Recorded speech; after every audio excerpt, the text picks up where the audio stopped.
Yo, my Saturday. This one is from the Daily Telegraph Online, who I often quote from, mainly Ambrose Evans Pritchard, but there's some chap called Bootle who actually won the competition to put in a proposal for the best way to break up the European Union, and Jeremy Warner. He seems to be the three of them seem to be the top economic people. Ambrose Evans Pritchard is for mainly Europe and the world, and the other two are mainly British, concentrated economic types. But Bootle and Warner are certainly economic types. That is their job. And the Telegraph is, as newspapers go, it's all right.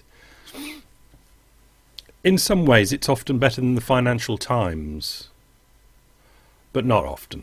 Anyway, this is from, the link will be down below there, an article about, Britain's in a terrible state. What can happen, basically.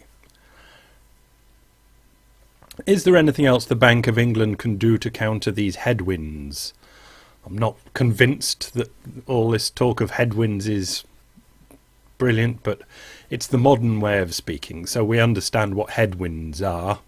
We don't understand what the headwinds are, what particular factors they are, but we understand by headwinds that they mean that there seems to be something forcing against the goodness, the wonderfulness of increasing GDP, or whatever it might be. Possibly not. Monetary policy may have reached the limits of its effectiveness. It's an interesting comment, and it's something obviously over the next 5 years we're going to bump into a lot, because I think we kind of believe, I do anyway, that the struggle is going to go on. They're saying it's been 5 years now. They seem to call it an anniversary now. They say it's been 5 years now. And there seems to be consensus that at least it's going to go on for the next 5 years in some form. It's in the next 5 years, we're not just going to go up through it and go back into what could be called a normal period. The next 5 years at least will be a struggle. So the Bank of England, like all central banks, will struggle on with the problems. Their problems are mainly, obviously, getting the banks to be profitable so they can fill the holes in their balance sheets. But then also be seen to be doing something for the larger economy. It's a very difficult task for central banks because they can think and make up stuff, but there's an awful lot of money, awful lot of things they can do, and we've seen them do it over the last 5 years, when you can just print up money. But the thing is, the print up money has only ever been used to buy things or swap for things. Assets on the outside world have gone into the central bank. For example, in the United States, where mortgage-backed securities, 1.25 trillion, the actual written, signed mortgage asset paper is now residing in the central bank, and completely new cash is out there in the world. But it's been, in that case, it was they were bought, and in some cases, like in Europe, it's a swap, where an Eltro is swapping the paper for 3 years into the central bank for cash, and the idea is after 3 years, which is getting on for 2 years now, it's got to be swapped back. But the ability of a central bank to invent brand new money and put it out there in the world, but at the moment only for exchange for assets, it's quite a trick and covers an awful lot of hiccups, as we've seen it do over the last 5 years. It's been a very powerful tool. Okay, Sir Mervyn's the boss man of the Bank of England, rejects the idea that quantitative easing is losing its potency. I don't think it had much potency to start with, so that's a moot point. Yet it is hard to point to unambiguous evidence that it is still doing any good. Well, yeah. If a double-dip recession is what we get with quantitative easing, then what would things look like without it? might they really be so much worse? I think maybe yes. I think the quantitative easing is a psychological trick, but psychological tricks do work. But generally they only do work for a certain amount of time till the masses, there's a tipping point where the masses say, oh, that's only a psychological trick and I will not be tricked by it anymore. And then the masses stop being tricked by it. The masses in this case happen to be the market masses, the masters of the universe that manipulate paper. But they, in a sort of Keynes way, Keynes said that the stock market is a beauty contest, but not of the beauty of stocks per se, but a judging of what other people think will be the beauty.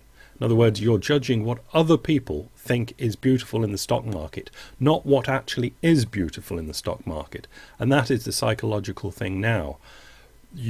A market participant will be thinking, is he, is she, are they mentally manipulated? Are they being still tricked by this quantitative easing or not? And when there's enough dinner parties or interaction that they find out that no, he and she and they are now not being tricked, as Super Me wasn't ever tricked by this, then that is the tipping point and the meme goes the other way. Might they really be so much worse? Because the UK has gone into a double dip recession. Nothing serious, just kind of, if it was just head slightly below the water, minus very little. How about something even more radical? I asked him at a press conference, at today's press conference. So this was last Thursday, I think it was, when Mervyn had his Bank of England press conference for the inflation report. I think that'll be it.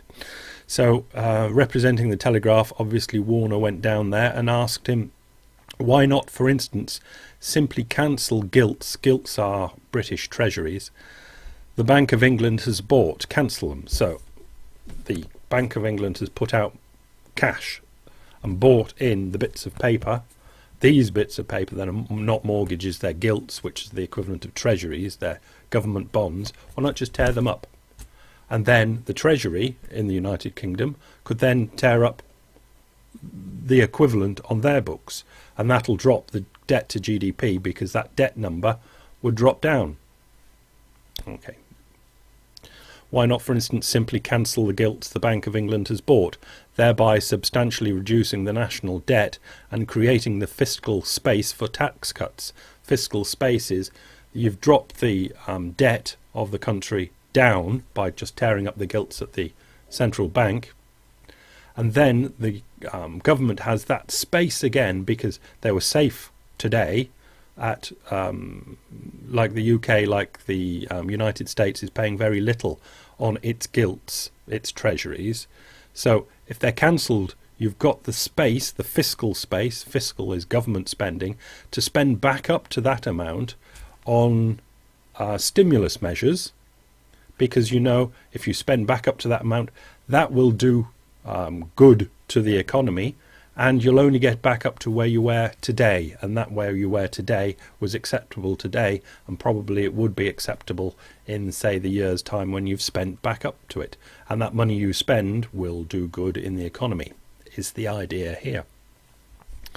Or rather than spending the money on future bond purchases, perhaps he should simply distribute it to consumers to spend.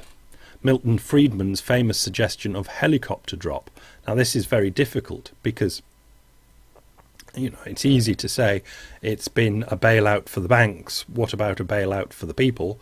But the banks had something to give the central bank to balance their books. I know they just invent the money, but to balance the books, they balance it off with assets. They buy assets, and it's a completely different thing just to give the money away. That is a completely different thing. You know, giving the money away or buying or swapping, keeping, and it's basically an accounting thing, and that's the reason, the main grunty reason why it's not done, because it's an accounting thing. But giving the money away, you can imagine the beauty contest of that. What would the market think? What will they think? They will think, this is terrible. And I'm sure they would. By the way, Warner goes on, neither of these ideas would I remotely support. So he doesn't want the central bank to tear up the treasuries and the government to have the fiscal space to do more stimulative spending, nor would he want money just given out to the people.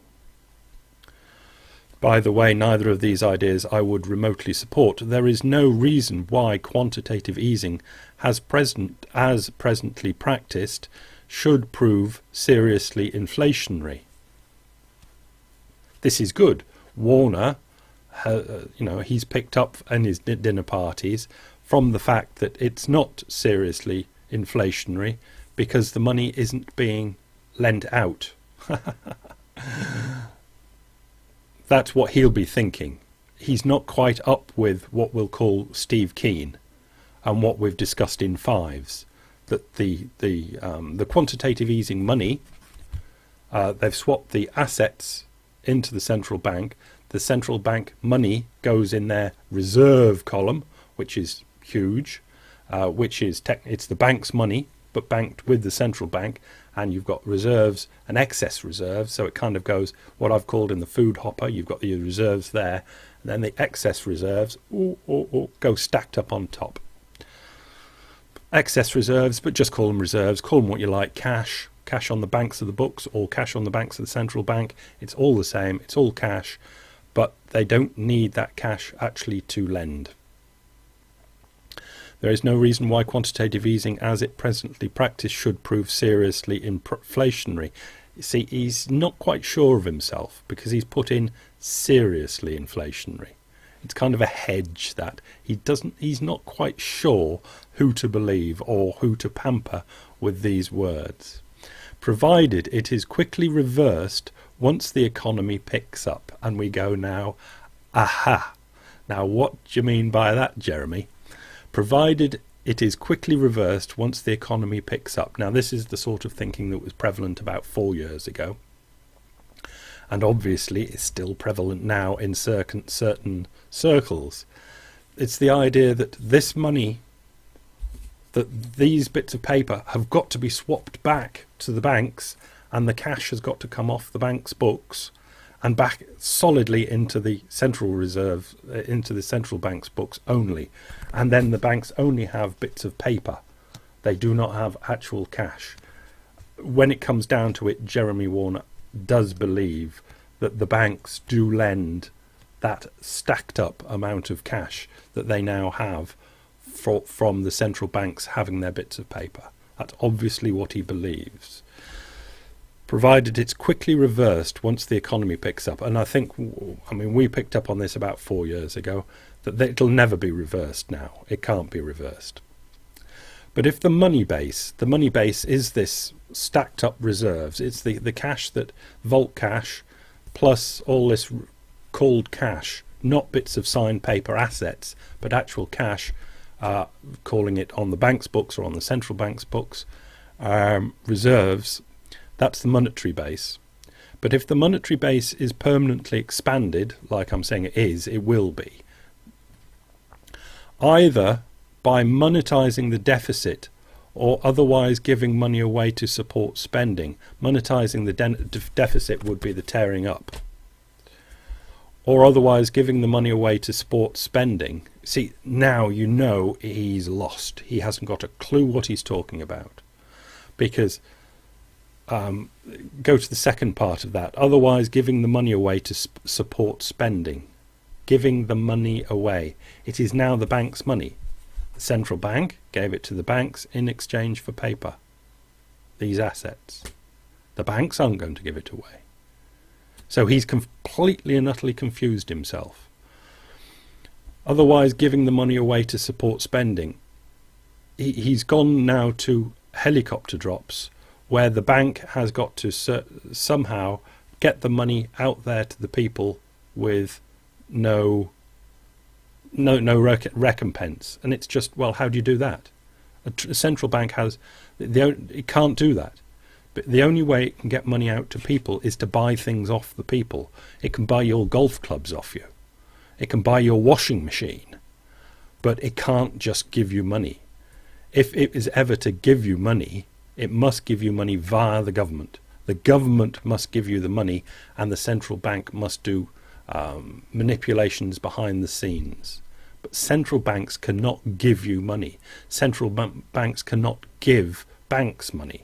They must always do it in exchange for bits of paper. Because central banks, like banks, have to have their books balanced. So you can't just give money away, because you can imagine what an unbalancing effect that would have on your books. Governments can write a new law to say that their books do not have to be balanced. Central banks and banks cannot write laws directly.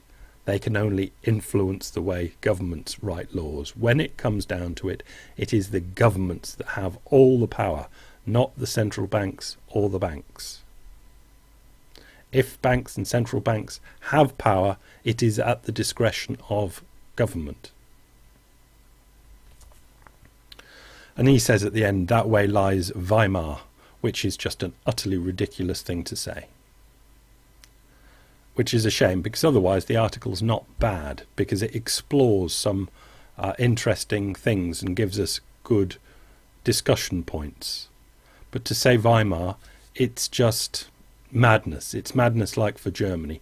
For Weimar, basically, you don't have to have been beaten in a world war, but when it comes to that sort of hyperinflationary action, and that's what he's talking about, being thrashed in a in a world war, really is just about an essential aspect of having your economy go into hyperinflation. Without being thrashed in a world war, you're going to really struggle to go for hyperinflation.